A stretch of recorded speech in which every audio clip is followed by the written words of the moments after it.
with Marco Vasquez at the movie premiere for Champs Film, man. Hey, you just made your pro career. You got to talk to Lou DiBella, man. What was your overall take on today? Today was an amazing day. You know, this is the type of day that's always going to stay in your memory. You know, sit there and got to talk to Lou DiBella. I mean, who really gets to talk to someone on an everyday basis, or at least once in a lifetime? You know, and he's a big, you know, you could say landmark and a big person in history to boxing. It was a great day.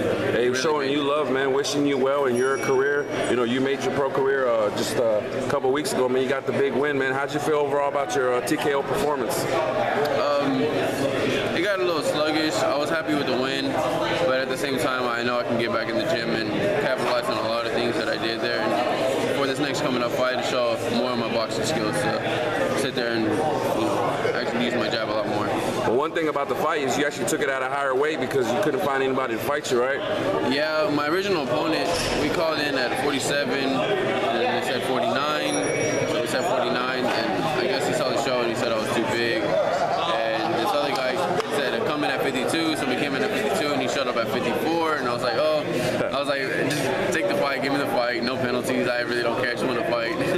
You just wanted to get in there and bang, man. Yeah, I was just ready, I felt it, you know, it's in my blood. You were excited, you know, definitely getting some shine on the TV show, The Undercard. How has that changed your life, man, as far as, you know, being a young fighter, already being on TV here in the local area? It's really changed a lot. It's a great opportunity, you know, through the struggles of when I was younger till now. You know, it gives me the opportunity of showing that this is a place where I need to be, and this is my sport, this is boxing, this is my passion, my goal, and everything where, you know, I actually need to be to shine. Hey, man, well, you look the part, man. You're doing your thing. I know you work hard outside of the gym, man. Looking forward to March 27th. Get right back into it. Yes, sir. Yes, sir. March 27th. Here we go. Hey, man, let me get your overall take on the movie, man. He talked about, you know, how the sport is, you know, how it's an underdog sport, how it's coming up, man. What was your overall take about the movie? The movie was a great movie. It really explained the fighter's life and the struggles of how they have to come up, and you really have to fight, you know, the outside world from the, you know, the bad things and the bad intentions that they come on you. You know, it's an everyday battle. You know, you get something right here, and, you know, it could be your best friend to a guy you don't know, and you can sit there and they're like, hey, you want to try this? Hey, you want to go do this? And it's up to you to say yes or no, and that really, you know, makes you the person who you are and the fighter who you are, and whether to say no, yes or no.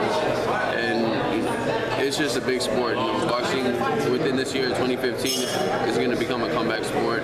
You know, with the biggest fighter happening in boxing history coming back, and, you know, the undercard is showing now. It's showing, you know, the lower guys coming up now, and people are actually paying attention. So whenever they get up there to the big world, everybody has a say, and everybody knows who they are, or partially know who they are. And, you know, it comes to shine of, you know, people coming up. You're right, bro. Definitely, man. Boxing is back. Champs Film, a great movie. You recommend it to all the boxing heads out there? Oh, 10 out of 10. You know, there's no other story. I give it 11 out of 10 if I could, but, you know, it was a wonderful movie, great movie, and there was nothing bad about it. It was remarkable.